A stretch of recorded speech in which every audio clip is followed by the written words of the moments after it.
ねえきなこ、 AI 開発ツールの月額が$100ってもう業界の常識になってるって知ってた？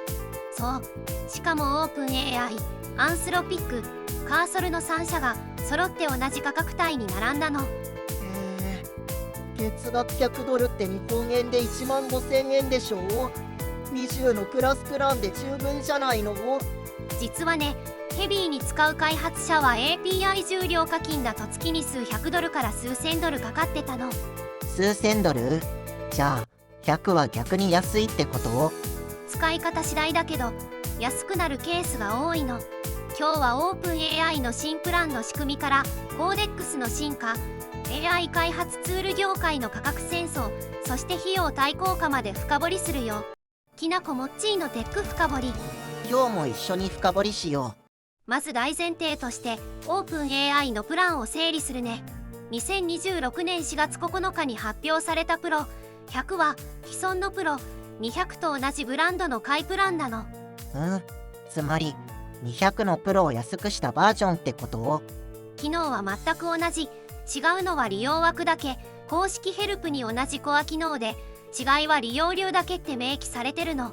じゃあ同じ AI が使えて、ただ何回使えるかが違うだけってことね。その通り。利用枠を具体的に言うと、一番安いプラスの20プランが基準。プロ100はコーデックスの利用枠が5倍。プロ200はなんと20倍なの。5倍。しかも今ならキャンペーンで10倍らしいやん。そう、5月31日までのプロモーション。ただし枠の管理がちょっと独特なの。5時間のローリングウィンドウという方式で管理されるの。ローリングウィンドウって何？もっと簡単に言って。例えば朝9時に使い始めたら午後2時までの5時間で使える回数が決まってるの。5時間が過ぎるとまた枠が戻る仕組み。1日の上限じゃなくて常にスライドしていく窓なの。なるほど。で、5時間にどれくらい使えるの？自分のパソコンで動くローカルタスクは300回から1500回、クラウドで動く重いタスクは50回から400回。300回から1500回ってなんでそんなに幅があるの？タスクの複雑さで消費するクレジットが変わるの。簡単なコード保管なら上限の1500回近く使える。でも大規模なリファクタリングだと1回で多くのクレジットを使うから加減の300回くらいになるの。難しいお願いほど枠を多く使うってことか。食べ放題でも大トロは制限ありみたいな。その例え分かりやすい。まさにそんなイメージね。ちなみに2026年4月2日から課金方式も変わったの。メッセージ単価制から API トークン単価制に移行したの。トークン単価制って何？急に難しくなった。簡単に言うと AI に送る文字の量で使った枠が決まる仕組みね。長い質問ほどクレジットを多く消費するの。なるほど。だから複雑な作業ほど枠を使うんだね。仕組みがつながった。次にこの100で使えるコーデックスが今どこまで進化してるか見ていくね。コーデックスってもともとコードを保管してくれる AI だよね。以前はそうだった。でも2026年の今は全く別物になってるの。今はコードの保管じゃなくて自立型のコーディングエージェントに進化してるの。自立型のエージェントを、つまり勝手に仕事してくれるってこと？そう、人間がこれやってと指示すると AI が自分で考えてコードを書いてテストして完了させるの。しかもすごい勢いで普及してて、習字アクティブ開発者は2026年4月に400万人を超えたの。400万人。たった2週間で100万人も増えた。めっちゃバズってるやん。一番大きな進化がサブエージェントという仕組みね。2026年3月に正式リリースされたの。サブエージェントって簡単に言うとどういうこと？会社のチームで仕事するイメージだよ。マネージャー AI が大きな仕事を小さなタスクに分解するの。A さんはログイン画面の修正、 B さんはデータベースの変更、 C さんはテストの書き直しって同時に進めるの。一人の AI じゃなくてチームで作業するってことか。それ早いよね。速さだけじゃないの。一つの AI に全部やらせるとさっきなん頼まれたっけって忘れてしまう問題があるの。でもサブエージェントならそれぞれが自分の担当だけに集中できるから精度も上がるの。ああ、一人で10個の仕事より10人で1個ずつの方が質が良いって話だね。さらに4月16日のアップデートで90以上のプラグインが一斉に公開されたの。プラグインって何ができるの？例えばセントリーっていうエラー監視サービスとつながると、アプリでエラーが起きた時にコーデックスが直接原因を特定できるの。 MacOS ではコーデックスが画面を見てアプリを操作するコンピューターユーズ機能も追加されたの。もうコード書くだけじゃなくてパソコンの操作までやるんか。ところでこういう AI の実力ってどうやって測るの？スウィーベンチプロっていうベンチマークがあるの。実際のバグを直せるかテストするの。最新の GPT-5.5 は 58.6%、 ライバルのクロードオーパス 4.7 も近いスコアで、トップ分の差はわずか数ポイントなの。つまりどの AI も同じくらいの実力で差がつきにくくなってるってことか。ここからが面白いところ。オープン AI だけじゃなくて業界全体で何が起きてるか見ていくよ。オープン AI 以外にも似たサービスがいっぱいあるんだよね。大手 VC の A16Z はこの状況を AI 開発ツールの戦国時代って表現してるの。戦国時代、天下統一を目指してバチバチやってるってことか。各社の料金を並べると面白い構図が見えるの。まず一番安い層は GitHub コパイロットで月19、カーソルのプロが20、Google のジェミニコードアシストも約20で、ここがスタンダード層ね。そして注目の100層、アンスロピックのクロードコードマックスが100で5倍枠、オープン AI プロ100も5倍枠、同じ値段同じ倍率で真正面からぶつけてきたの。露骨にぶつけてきてるやん。これはガチンコ勝負やな。カーソルのウルトラは200、カーソルは ARR が20億ドルを超えてて、評価額500億ドルで資金調達中なの。500億ドル？テキストエディタがそんなに？もはやただのテキストエディタじゃなくてAI エージェントのプラットフォームだからね。さらに注目すべきは2026年4月に無料プランの縮小が一斉に起きたこと。 GitHub コパイロットは4月8日にプロプラスプランの新規受付を停止した。理由はエージェント機能でインフラ負荷が増えすぎたから。新しく入りたくても入れないの？アンスロピックも4月22日にクロードコードを20のプロプランから外すテストをして大炎上。数時間で撤回する騒ぎになったの。みんな怒ったんだね。そりゃそうだよ。使ってたものが急になくなるのは困る。つまり各社とも安く使わせ続けるのはもう無理っていうのが本音なの。エージェント型 AI は推論ループを何十回も繰り返すから、コストが従来のコード保管の何十倍もかかるの。だから100前後に有料プランが集約されてるのか。そうなの。ちなみに GitHub コパイロットのユーザー数は2000万人、エンタープライズ顧客は7万7000社を超えてるの。2000万人、GitHub が圧倒的に多いんだね。カーソルもフォーチュン500の 67% が採用していて、毎日 1.5 億行のコードを生成してるの。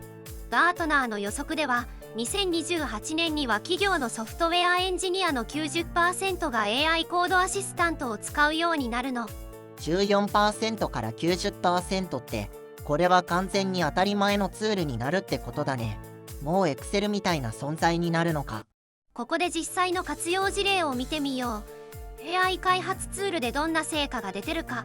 まずスタートアップの世界、シリコンバレーの名門 Y コンビネーターの最新バッジの話ね。なんとバッジの 25% のスタートアップがコードの 95% を AI で書いてるの。 95%、ほぼ全部 AI が書いてるってこと？人間は何してるの？人間は何を作るかを考えて指示を出すの。設計とレビューが人間の仕事になってきてるの。Y コンビネーターの CEO も10人のバイブコーディングが従来の50から100人分の仕事を出荷してると発言してるの。10人で100人分、それはもう革命やん。大企業の事例もすごいの。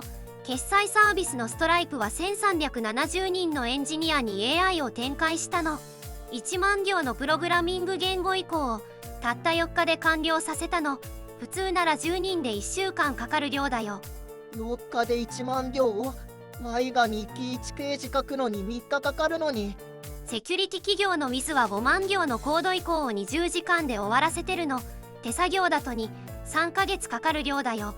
3ヶ月が20時間ってもう時間の使い方が根本から変わるやん。日本企業もね、楽天は機能のリードタイムが24営業日から5日に短縮されたの。サイバーエージェントもチャット GPT エンタープライズタスコーデックスを全社展開してオープン AI と共同でワークショップを開催してるの。日本の大企業も本格的に使い始めてるんだね。もう様子見の段階じゃないんだ。ただし警告もあるの。 AI 生成コードにはセキュリティの脆弱性が 2.74 倍多いというデータもあるの。うわ、早いけど穴もあるってことか。バイブコーディングの二日酔いってやつ？だからこそ人間のチェック体制が大事。 AI と人間の役割分担が鍵なの。ある分析だと定額サブスクは API 重量課金と比べて最大36倍もコスト効率が良いというデータもあるの。36倍、それってつまりサブスクの裏では AI 会社が赤字を被ってるってこと？その通り、各社とも将来のプラットフォーム覇権を握るための先行投資として赤字覚悟でユーザーを囲い込んでるの。ユーザーとしてはお得だけど、この安さがいつまで続くかはわからないってことか。で、実際に使うとしたらいくらかかるのをチームで使うケースが気になる。5人チームで試算してみるね。一番安い GitHub コパイロットビジネスなら月 19×5 人で95、クロードマックス 5X とチャット GPT プロ100はどちらも5人で月500、年間だと6000ね。月$500は結構するな。年間で約90万円やで。でもね、API を従い料課金で使うとどうなるか計算すると景色が変わるの。エージェント型 AI はループで推論を繰り返すから消費するトークンの約 70% が無駄になるって分析があるの。 70% 無駄？もったいないだろ。この無駄を含めて API 課金するとヘビーに使う開発者で月1000から3000になることもあるの。それなら100は全然安いやん。保険みたいなもんか。まさにアンスロピックの内部データではクロードコード利用者の平均は1日あたり約$6なの。月20営業日で約$120、100のプランとほぼ一致するように設計されてるの。つまり損益分岐点ジャストなの。うまくできてるな。でも実際に生産性は上がるの？お金払う価値あるの？GitHub の公式実験では95人の開発者を対象に調べたらコパイロット使用でタスク完了が 55% 早くなったの。フォレスターの調査だとコパイロットエンタープライズの3年間の ROI は 376%、半年で元が取れる計算なの。 376%、半年で元取れるのはすごいな。ただし注意点もあるの。リニア B が810万件の PR を分析した結果、面白いことが分かったの。AI が書いたコードのレビュー待ち時間が人間が書いたコードの 4.6 倍に膨れ上がってるの。あれ、早く作れてるのに待ち時間が長くなってるの？矛盾してない？生産性のパラドックスと呼ばれてるの。 AI がコードを大量生産できてもチェックする人間が追いつかないの。 AI は早いけど結局人間がボトルネックになるってことか。じゃあ会社で使うなら個人の100プランとビジネスプランのどっちがいいの？ポイントはセキュリティとガバナンスね。100のプロは個人アカウントの延長だから管理機能が弱いの。金融や医療みたいな規制業界はエンタープライズ1よ。データが学習に使われない保証が必要だから。じゃあスタートアップなら100プランで十分ってことを？初期のプロトタイプ開発を最速で進めたいスタートアップには定額で強力な AI を使える100プランが最適解ね。最後にまとめるね。今日のポイントは3つ。1つ目、100プランの本質は高い料金じゃなくて使いすぎを気にしなくていい安心代ということ。 API 重量課金の恐怖から解放される保険料ってことだよね。2つ目、無料プランのスクショと100プランの充実が同時に進んでいて、これは不可逆の流れ。 GitHub もアンスロピックもカーソルもエージェント型 AI のコストを考えると20では赤字なの。3つ目、 AI の性能差が10ポイント以内に縮まった今、選ぶ基準は自分のワークフローに合うかになったの。どの AI が最強をじゃなくて自分の仕事に合うのはどれで選ぶとき変わってことだね。初心者やたまにしか使わない人はまず20のプラスやコパイロットから試すのがおすすめだよ。使ってみて枠が足りないと感じたら100に上げる。会社で本格導入するならエンタープライズ、段階的に試すのが大事ね。まずは自分で触ってみることが大事だよね。触らないとわからないこともあるしね。モッチー、今日はバッチリ理解できてるね。すごい。へへ、でも飼い主、また新しいサブスク増やしてそうやな。月100ドルって15000円やで。飼い主のクレジットカードの明細は見ない方が精神衛生上いいと思う。サブスクの数がすごいことになってるから。 Y のおやつ代は削られてないよね。ひまわりの種とチーズの予算だけは死守してほしいんやけど。さて、みんなはどの AI 開発ツールを使ってる？100のプランを実際に試したよっていう人がいたら感想をコメントで教えてね。 AI 開発ツールの最新事情をもっと知りたい人はこのチャンネルの他の動画もチェックしてみてね。きっと参考になるよ。参考になったら高評価してくれるとおやつ代になるよ。チャンネル登録と通知オンもよろしくね。バイバイ。またね。